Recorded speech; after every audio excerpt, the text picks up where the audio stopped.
안녕하세요. 1학년 사회 7번째 디딤 영상 시간을 시작하겠습니다. 저번 시간에 이어서 인권의 발전 과정에 대해서 공부하도록 하겠습니다. 자, 이번 시간에는 어, 인권이 역사적인 흐름에 따라서 어떤 발전한 그런 과정이 있습니다. 자유권, 평등권이 먼저 생기고 그 다음에 참정권이 시민들에게 주어지고 그 다음에 20세기 접어들어서 사회권이 어, 만들어집니다. 그리고 최근에는 여러 나라들이 함께 어떤 문제를 해결하려고 하는 그런 경향이 연대권이 중요성을 갖게 됐죠. 바로 이런 과정에 대해서 공부하는 시간을 갖도록 하겠습니다. 자, 먼저 자유권과 평등권에 대한 얘기를 하도록 하겠습니다. 자, 자유권과 평등권은 가장 오래된, 자, 인권의 시작과 더불어서 가장 오래된 권리다라고 얘기할 수 있겠네요. 그래서 자유권은, 자, 자유권에 대해서 살펴보면은 개인이 자신의 자유로운 영역에 대해서, 자, 중요한 게 뭘까요? 자유권에서는 국가에 뭘 해달라는 게 아니라 국가는 니네는 간섭하지 마, 방해하지 마, 침해하지 마, 이런 거죠.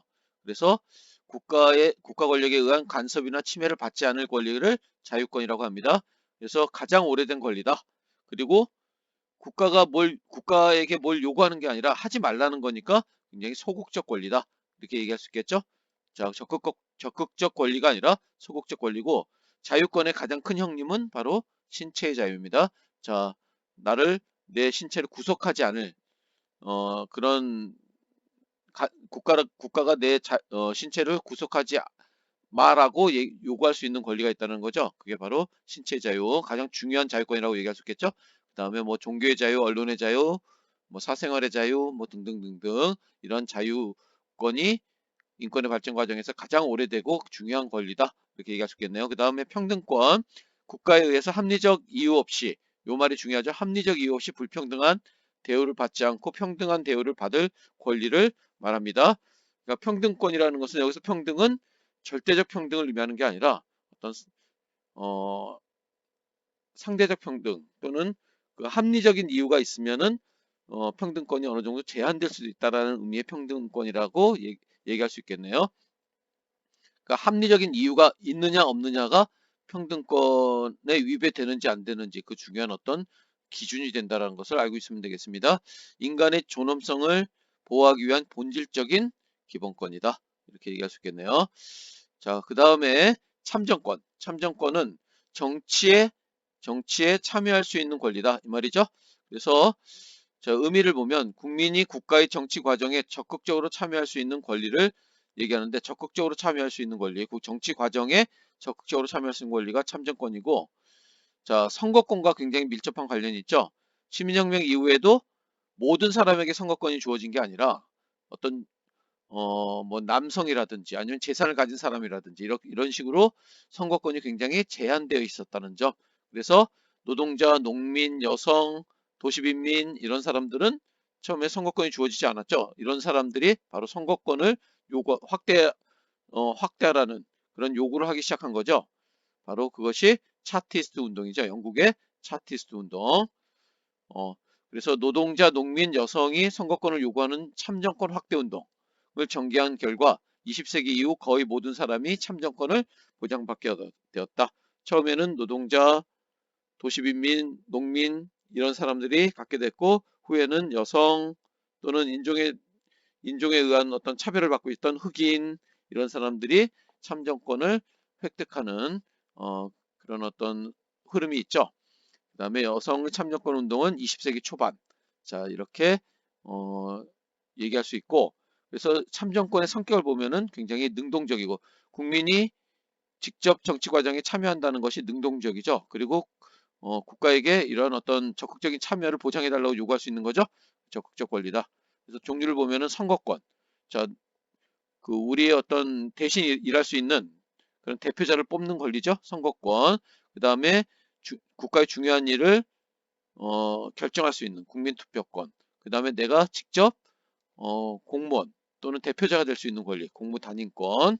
자, 이런 것들이 보장되기 시작했다. 그래서 교과서에 있는 요 그림이 바로 차티스트 운동. 차티스트라는 말 자체가 어떤 인민헌장이라는 의미죠. 그래서 차티스트 운동, 영국의 노동자들이 1832년 선거법 개정으로도 참정권을 얻지 못하자 이후 인민헌장을 통해 선거권 확대, 비밀 투표 등을 요구했는데 바로 이런 차티스트 운동이 일어났다는 점. 그 다음에 여성 참정권 확대와 관련돼서는 아주 중요한 사건이 있었죠. 1913년, 그러니까 20세기입니다. 불과 100년 전 얘기죠. 에밀리 데이비슨이라는 여성에게도 투표권을 달라고 하면서 아주 유명한 경주마 대회에 자신의 몸을 던졌죠. 그래서 결국 죽게 되는데 이 일을 계기로 영국 전역의 그 여성에 대한 참정권 확대를 주장하는 그런 움직임이 굉장히 많아졌다는 거죠. 그래서 1918년 영국에서 처음으로 투표권을 여성들이 획득하게 되었다. 물론 이것도 불안정한 상태였죠. 자, 그 다음에 사회권. 사회권은 최소한의 인간다운 생활을 보장받고 이를 국가에 요구할 수 있는 권리를 바로 사회권이라고 합니다. 그래서 사회권은 국가에 이렇게 이러이러한 것을 해줘라고 요구할 수 있는 권리이기 때문에 이거는 적극적 권리라고 얘기하는 거죠. 적극적 권리. 자, 이 사회권은 자본주의의 어떤 모순과 관련이 있죠. 이런 모순들이 등장하면서 그거를 해결해 달라는 그런 요구와 밀접한 관련이 있다는 거. 18세기 산업혁명 이후 자본주의가 발전하면서 물질적으로는 풍요로워졌지만 여러 가지 문제점이 발생했죠. 예를 들면 노동자 등의 사회적 약자들은 열악한 노동환경, 빈부격차 이런 고통을 받고 그 다음에 환경 문제, 그 다음에 또는 그 도시에서의 어떤 도시 빈민들의 어떤 열악한 그런 주거환경 문제 뭐 등등등등 여러 가지 문제가 발생했는데 국가는 간섭하지 않았던 거죠. 그러니까 더 커다란 문제가 발생하고 사람들이 이제 국가의 어떤 적극적인 역할을 요구하는 그런 시대로 변하게 됐다는 겁니다. 모든 인간이 최소한의 인간다운 생활을 할 수 있고 자유 권리를 실질적으로 누리려면 국가가 바로 사회적 약자를 보호해야 된다는 생각을 갖게 된 거죠. 그 생각이 담긴 최초의 헌법이 뭐냐면 바로 독일의 바이마르 헌법입니다. 사회권을 헌법에 최초로 규정한 헌법이다. 꼭 알고 있어야 되겠죠? 그래서 여러 나라 복지국가 헌법을 제정하는데 영향을 준 것이다. 그래서 여기 복지국가라는 것 자체가 최소한의 인간다운 생활을 국가가 보장해 주는 거죠. 그래서 자, 이 사회권은 적극적 권리이고 복지국가 관련이 있고 그다음에 사회적 약자를 돌보는 거고 실질적 평등이라는 개념과도 아주 밀접한 관련이 있는 거죠. 자, 이런 내용들을 정리해 주면 좋겠습니다. 자, 바이마르 헌법.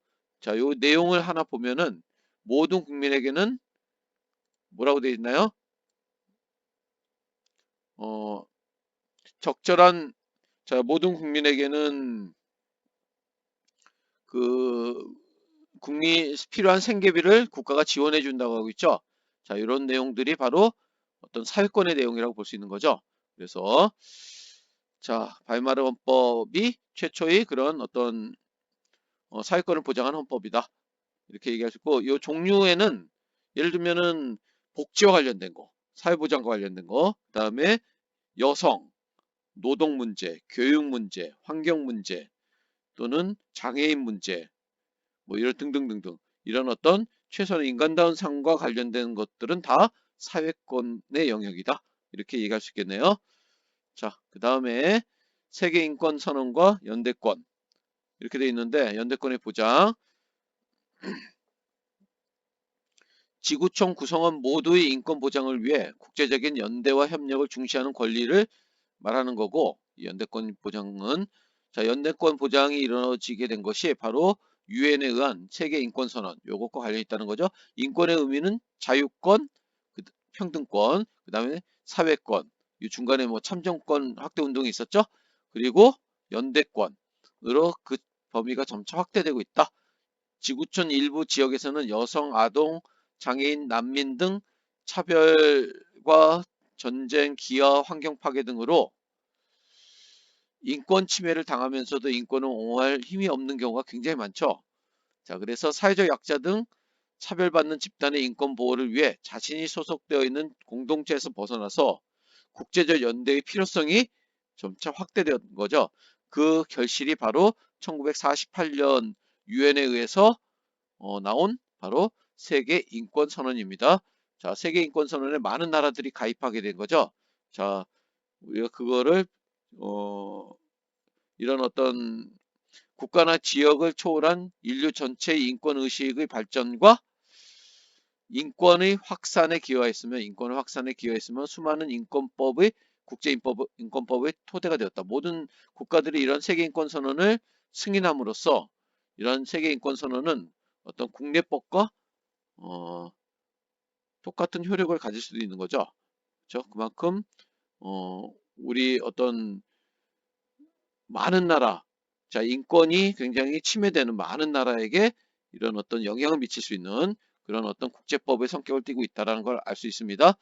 자, 지구촌 구성원 모두의 인권 보장을 위해 함께 노력할 것을 강조했고, 세계 인권 선언은 인권의 보편적 기준을 선언한 것이다. 그래서 어떤 자결권, 스스로 결정할 수 있는 발전의 권리, 평화의 권리, 재난으로부터 구제받을 권리, 지속 가능한 환경에 대한 권리. 자, 이런 내용들이 바로 연대권의 내용이라는 것을 알고 있으면 되겠네요. 자, 그래서 세계인권선언 보면은, 자, 여기 국제연합에서 주도했다는 걸 알 수 있고, 그 다음에 세계 평화와 인권 보호를 위하여 채택한 포괄적인 인권 문서라는 거. 그래서 국제인권법의 토대가 되었다.